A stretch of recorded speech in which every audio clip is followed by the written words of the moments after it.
número 3. Diz assim: portanto, convém-nos atentar com mais diligência para as coisas que já temos ouvido, para que em tempo algum nos desviemos delas.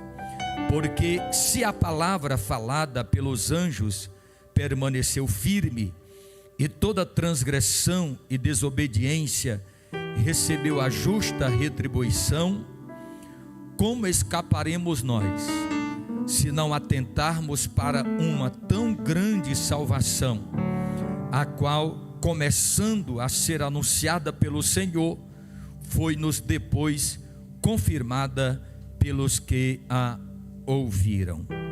Como escaparemos nós, se não atentarmos para uma tão grande salvação? Amém. Querido Deus e eterno Pai que está nos céus, Deus Todo-Poderoso, em o nome de Jesus Cristo, teu Filho, te damos graças porque estamos na tua casa esta noite, na tua presença, e na tua presença a fartura de alegria e a delícias perpetualmente, Senhor.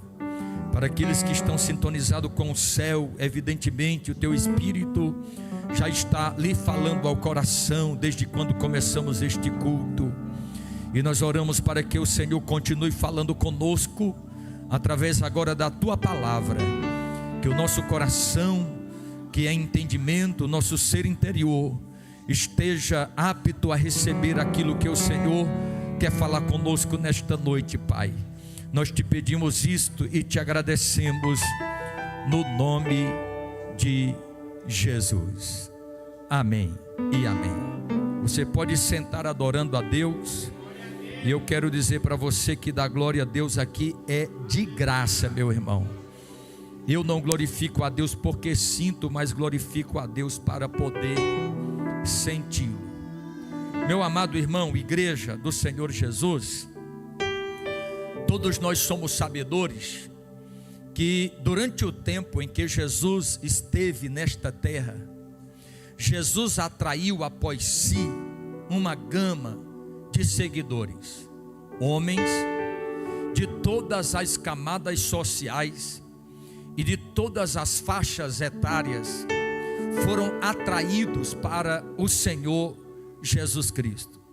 Nós temos homens como Pedro, Tiago e João, que eram pescadores, homens que não foram aprovados para se tornarem mestre, e aprendendo uma profissão, retornaram para suas casas para ganhar a vida através da arte da pesca.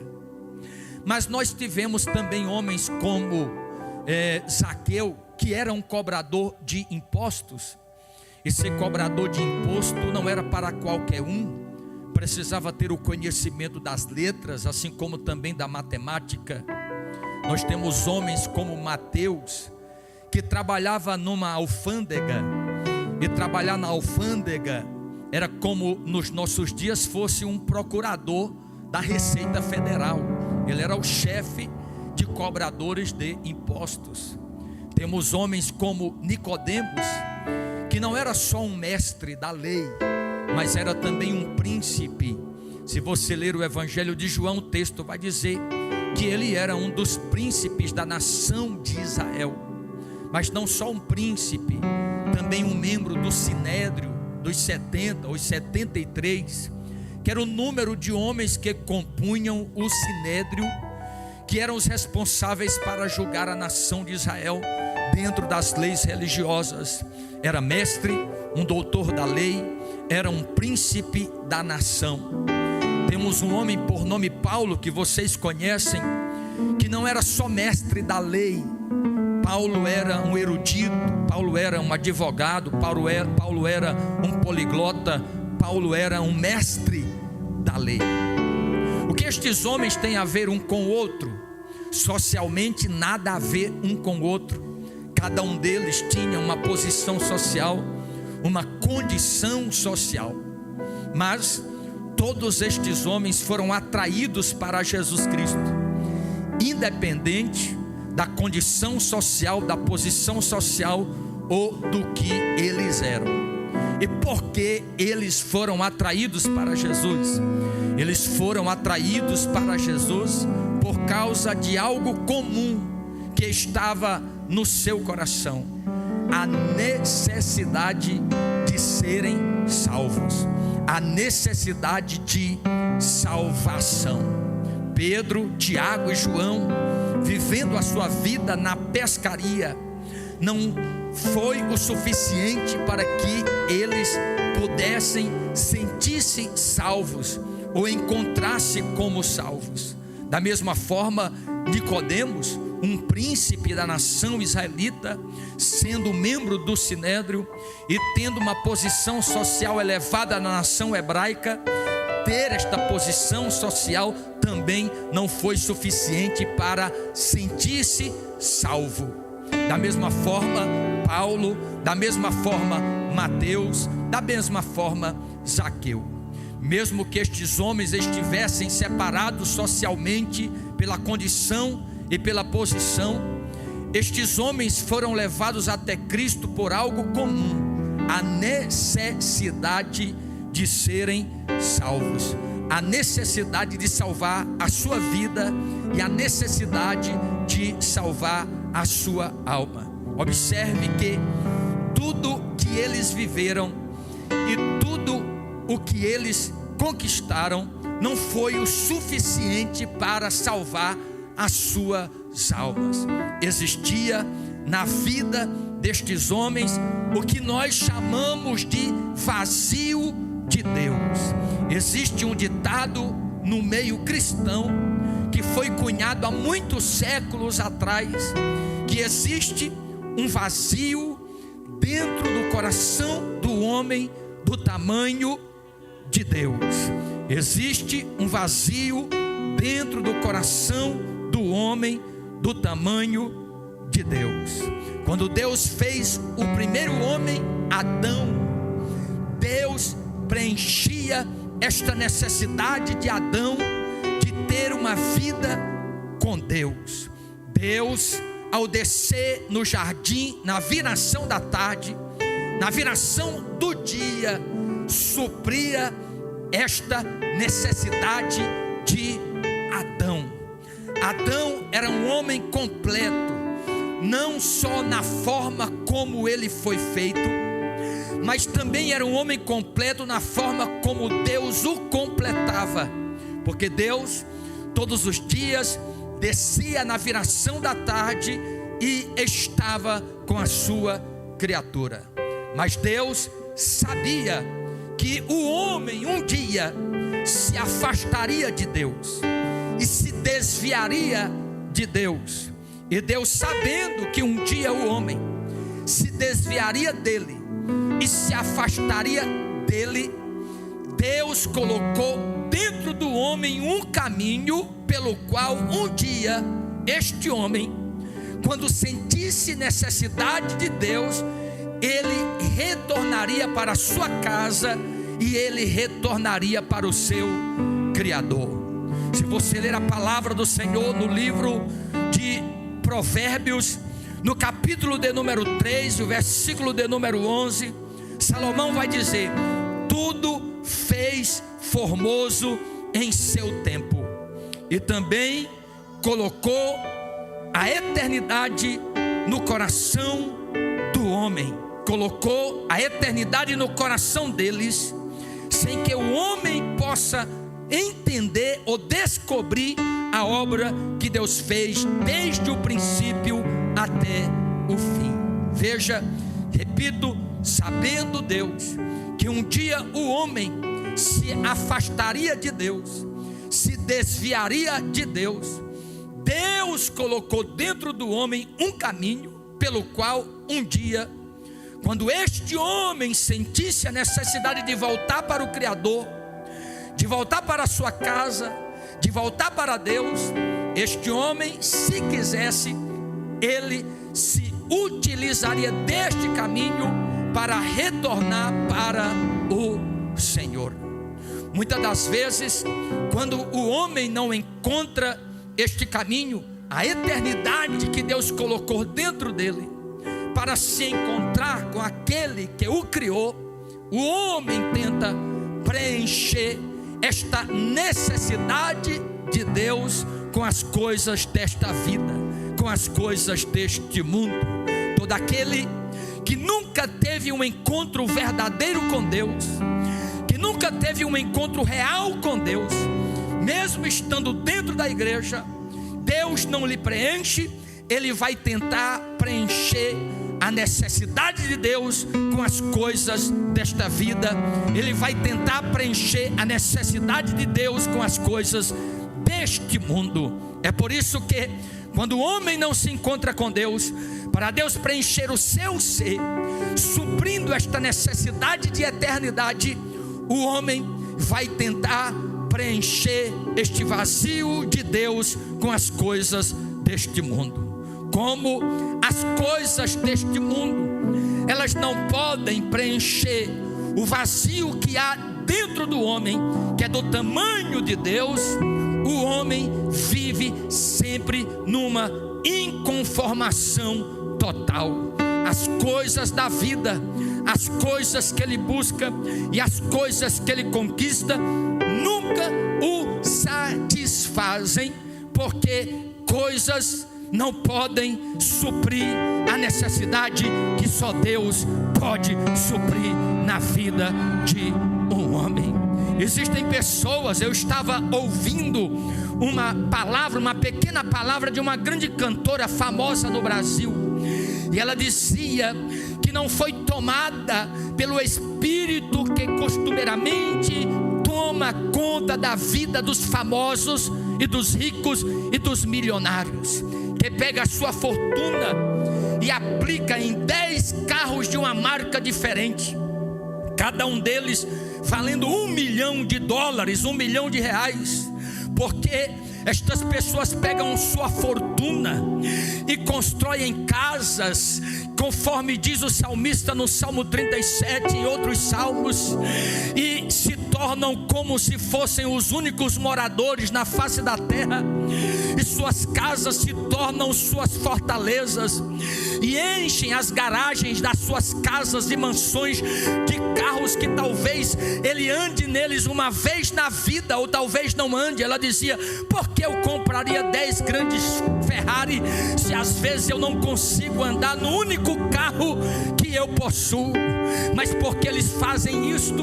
Porque eles estão tentando preencher um vazio que há dentro da sua alma com as coisas. Como as coisas não podem suprir a necessidade de Deus dentro da alma do homem, as coisas são acumuladas de tal forma que aquele que tenta preencher o vazio de Deus com as coisas vivem numa insatisfação completa, diária, mensal, anual e assim por diante, porque as coisas desta terra nunca poderão suprir a necessidade do único Deus que te fez e colocou a eternidade dentro de você. Bendito seja o nome soberano do Senhor. Quando eu estava pensando nesta mensagem hoje à tarde, eu fui levado a um homem que morreu no ano de 1662. Ele era matemático, ele era filósofo, ele era teólogo, ele era cientista, ele era um vulto no seu tempo. Mas quando ele estava para morrer, ele disse: dentro do homem existe uma necessidade tão grande que nós tentamos preencher com as coisas aparentes, e quando as coisas aparentes não conseguem preencher, então não sabemos como fazer de tal forma que aquilo que é infinito só pode ser preenchido por aquilo que também é infinito, e este é o Deus Todo-Poderoso. preso. A necessidade de Deus que há dentro de você não pode ser preenchido pelas coisas que perecem.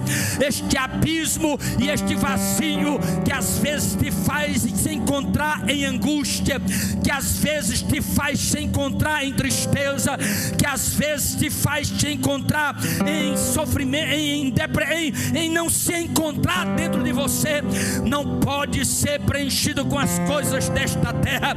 Alguém disse: eu vou arranjar um casamento e então eu vou ser feliz.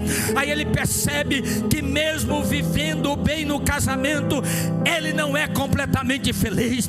Alguém diz: eu vou comprar a minha casa própria, aí então eu vou ser feliz. E ele, quando compra a sua casa própria, ele entende que sua casa própria não pode te preencher completamente. Alguém diz: eu vou conquistar a minha independência financeira, e quando ele a conquista, a sua independência financeira, ela descobre que a independência financeira não pode lhe completar totalmente e não pode te preencher totalmente. Alguém diz: eu vou conquistar o maior emprego, eu vou fazer um concurso, vou conquistar a melhor vaga.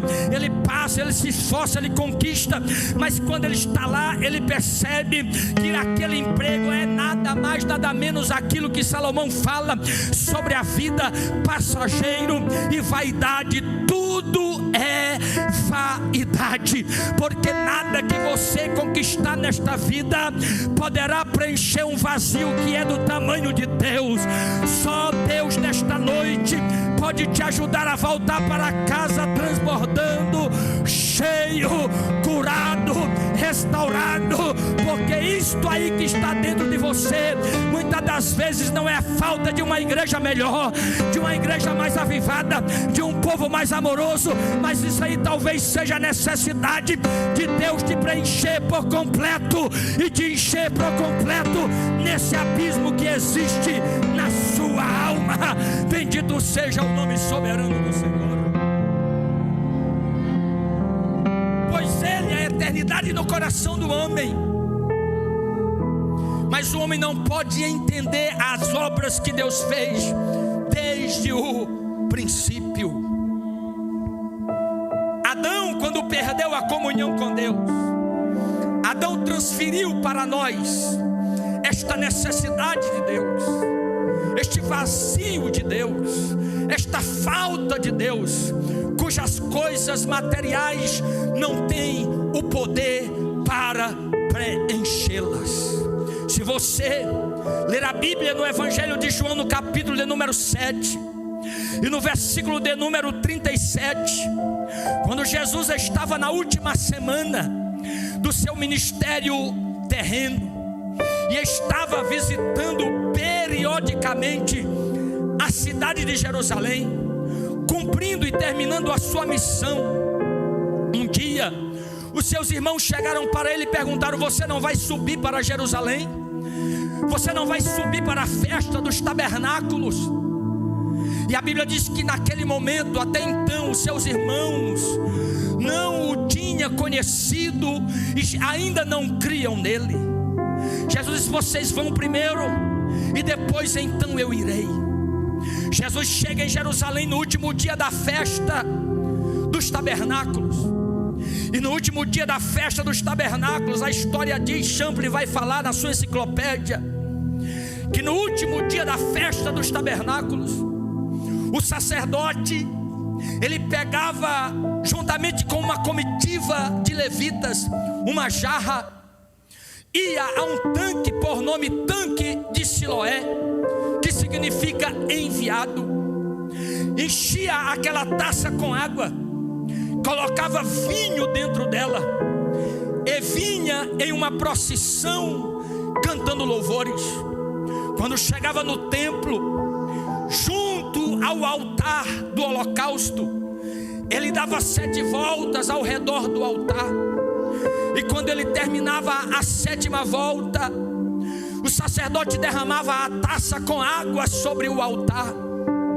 E quando ele derramava aquela taça, aquela água sobre o altar, ele dizia para o povo que estava participando da festa: ouve, ó Israel, esta água simboliza que um dia Deus a sede do seu povo. E ali o povo celebrava. Todos os anos na festa do tabernáculo, este ato era praticado por um dos sacerdotes.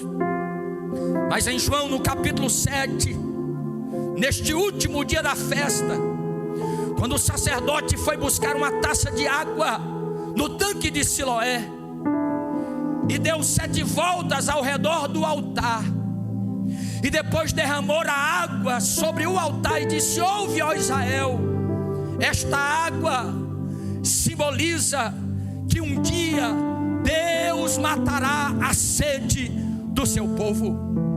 Tinha alguém naquela festa que nunca tinha estado lá: Jesus. Quando o sacerdote termina de dizer essa frase, Jesus se coloca de pé. E quando Jesus se colocou de pé, ele disse: quem tem sede? Quem tem sede, venha a mim e beba.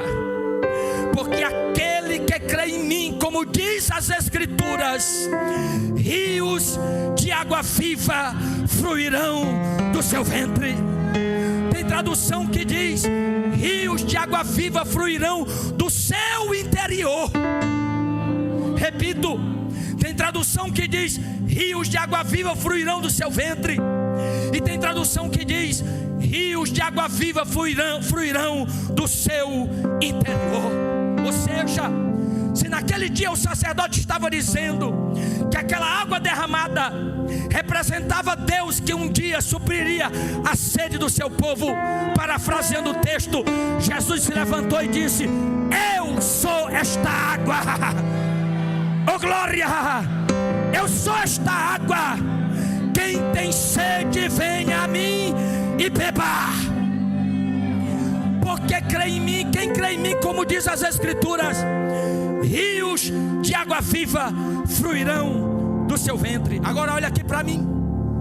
A palavra interior e a palavra ventre não está falando do seu estômago físico. A palavra ventre e a palavra interior, ela vem de uma palavra grega que significa koinos, que significa abismo, que significa lugar vazio, que significa lugar, buraco profundo. O que é que Jesus está dizendo? Jesus está dizendo: se você diz que me conhece, você diz que me serve, mas você não tem a mim, o seu interior é um abismo, o seu interior é um buraco, o seu interior é um lugar vazio. É isso que ele está dizendo. Mas ele também diz: se você crê em mim, como diz as Escrituras, rios de água viva fluirão do seu ventre. Ou seja, Jesus está dizendo, porque João diz no versículo seguinte, e disse ele isso falando do Espírito Santo, porque o Espírito Santo ainda não lhes tinha sido enviado.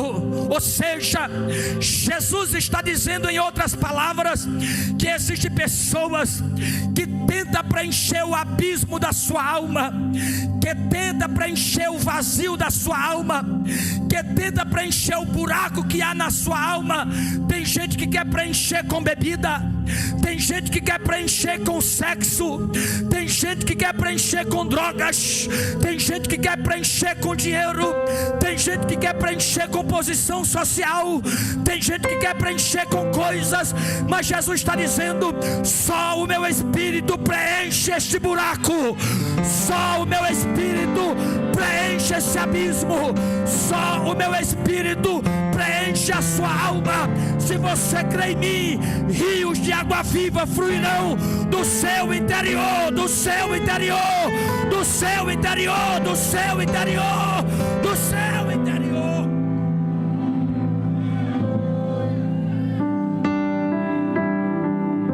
Eu vou esperar você adorar Jesus. Eu vou esperar você adorar Jesus.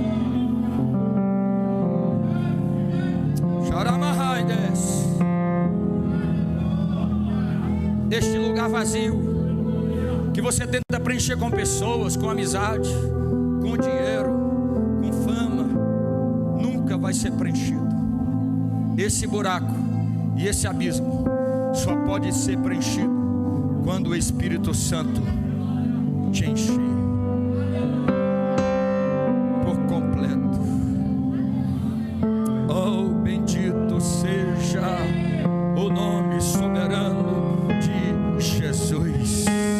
No dia que Deus te encher totalmente, você nunca vai desistir da fé, você nunca vai abandonar a igreja, você não vai desistir porque as pessoas te trataram mal, você não vai desistir porque as pessoas não te saudaram na paz do Senhor, você não vai desistir porque alguém te olhou com cara feia, você não vai desistir porque a prova te alcançou. Por quê?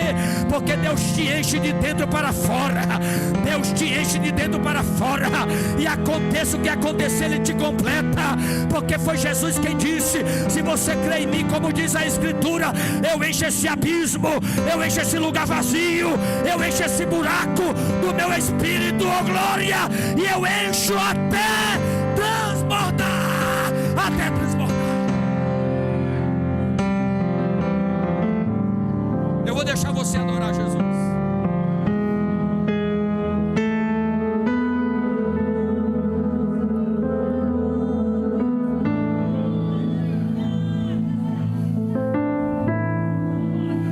Deixar você adorar Jesus. Ah, meu irmão, como dói o coração, meu coração, olhando para a geração dos nossos dias, que em 2 horas de culto não consegue entrar no culto, não consegue adorar, não consegue sentir, porque nós estamos vivendo uma geração que está vivendo o vazio do tamanho de Deus. Nós estamos vivendo uma geração da mulher de Samaria, ou melhor, a mulher de Sicar, que vai ao poço buscar água ao meio-dia, está com a sua vida emocional totalmente destruída, teve 5 relacionamentos, estava no sexto relacionamento e era adúltero. Mas Jesus vai para Sicar e fica esperando esta mulher junto ao poço de Jacó, enquanto os discípulos vão à cidade comprar comida. Quando essa mulher se aproxima, Jesus quer salvá-la. Deus colocou a eternidade dentro dela e Deus queria fazê-la com que ela tomasse esse caminho de volta para casa. E ele abre um diálogo com ela e diz: dai-me de beber. Você conhece o texto. E ela diz: eu sou samaritana e você é judeu, e nós somos povos diferentes, culturalmente diferentes, não servimos ao mesmo Deus como vocês adoram. Os judeus adoram de um jeito, nós os samaritanos de outros. Então não era nem para você estar falando comigo. Mas ele disse: se tu souberas o dom de Deus, se tu conheceras o dom de Deus, e é este que te pede de beber, tu me pediria e eu te daria água viva. Oh, glória ao nome de Jesus. Só quem tem água viva aí já entendeu esta noite. Aquela mulher estava indo buscar água em um poço que foi cavado por Jacó. Quantos anos tinha aquele poço, pastor Arnaldo? 3.700 anos. Desde quando Jacó cavou aquele poço. E no Oriente, quando se cavava um poço que ele não secava, aquele poço era chamado de fonte de água viva. A geração daquela mulher estava há 3.700 anos indo buscar água naquele poço, mas não matava a sua sede. Matava a sede física, mas não matava a sede espiritual. Mas naquele dia Jesus decidiu esperá-la sentada na boca daquele poço. E ele disse: se você soubesse quem é que fala contigo, tu me pediria e eu te daria água viva. E ela diz: você é maior do que o nosso pai Jacó, que nos deu este poço, a sua água, e nos deu de beber a nós e ao nosso gado. Ele disse: aquele que beber da água deste poço tornará a ter sede. Preste atenção uma coisa aqui, crente, nesta noite. Olha aqui, crente, para mim. Enquanto você procurar beber da água do poço do mundo, de Jacó, você sempre vai ter sede. Você nunca vai ficar satisfeito. Nada vai se satisfazer. Pode cair na tua conta rio de dinheiro.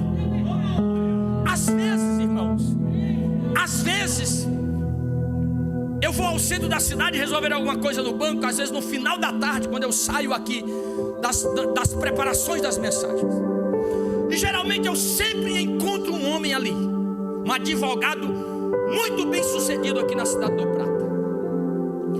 Todas as vezes que ele me encontra, ele pergunta assim: está tudo bem contigo, pastor Arnaldo?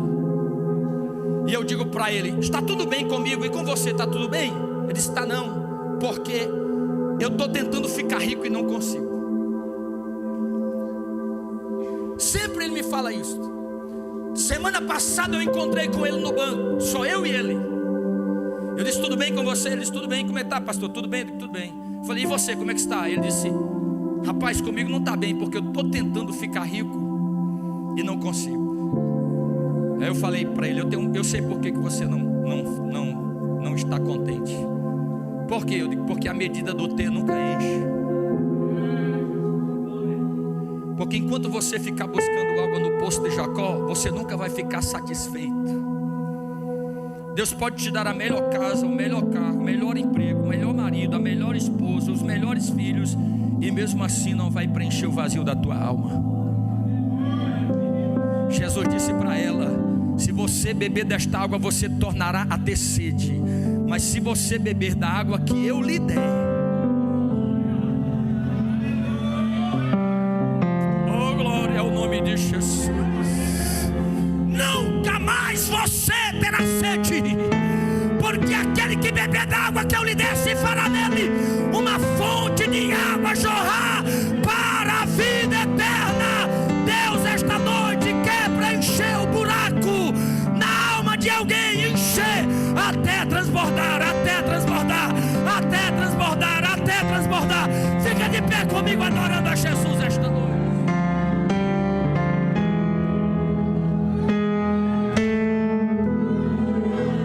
Eu vou esperar você adorar Jesus.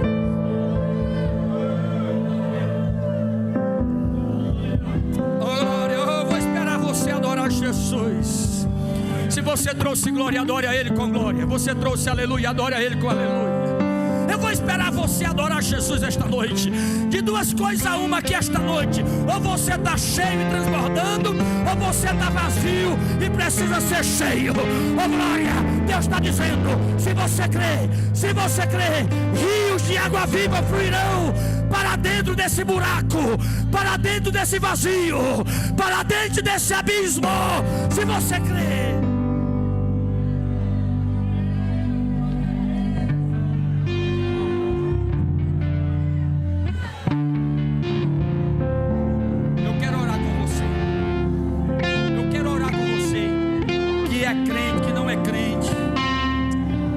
Você ainda sente esse vazio na tua vida, eu vou esperar você sair do teu lugar esta noite.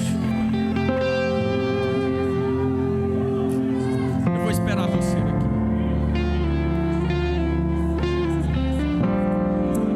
Deus quer encher você por completo, até transbordar. Deus vai encher teu ventre, seu interior, esse buraco, esse vazio. Oh glória, essa necessidade dele.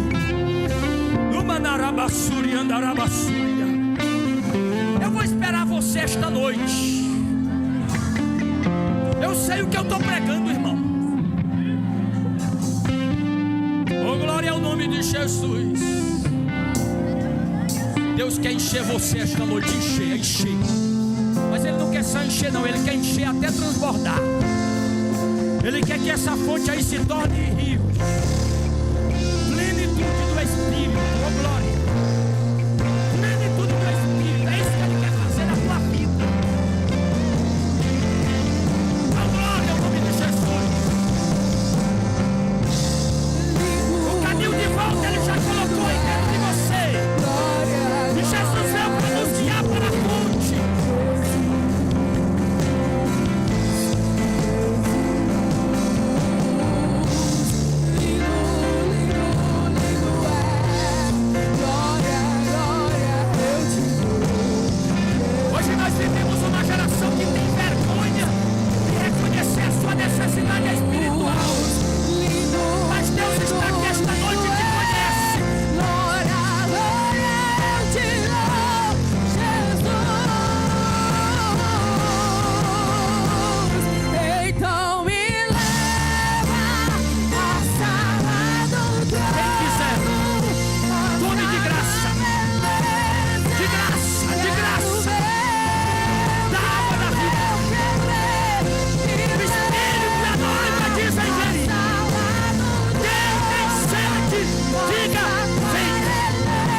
vazio que as coisas deste mundo não podem satisfazer.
Você que precisa de um renovo, você que não é batizado no Espírito Santo também.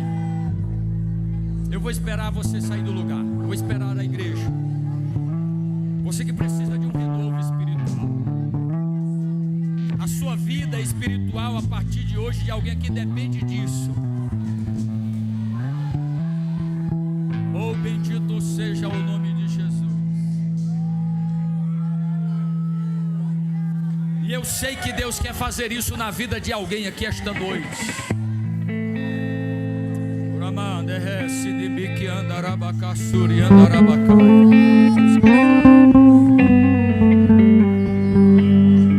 Oh, bendito seja o nome de Jesus.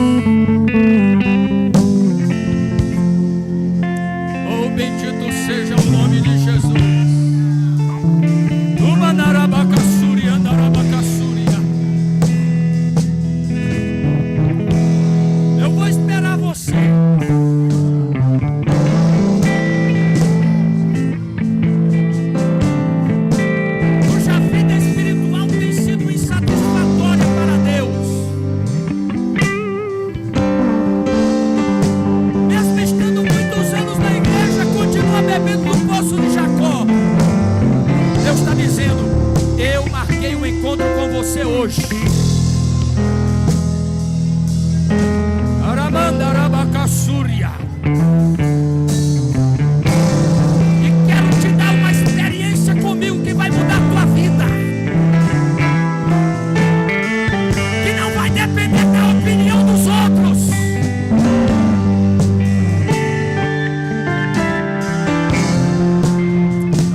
Qual foi a última vez que você falou em línguas, meu irmão?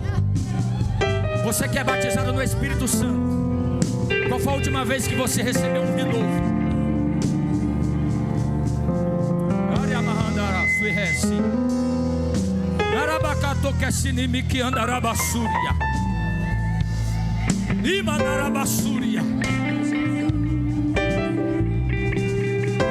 Oh Jesus, bendito seja teu nome, Senhor. Nos ajuda, Deus Todo-Poderoso. Socorre esta igreja, Jesus, e nos ajuda, Senhor, sabermos que em Ti somos autossuficientes. Quando o Senhor nos preencher totalmente, não teremos necessidade de mais nada, porque este vazio do tamanho de Deus será completo quando a Tua presença e a Tua glória preencher todo o nosso ser, Jesus. Então nos ajuda neste tempo que se chama hoje, para a glória de Deus Pai, em nome de Jesus. Amém, Senhor.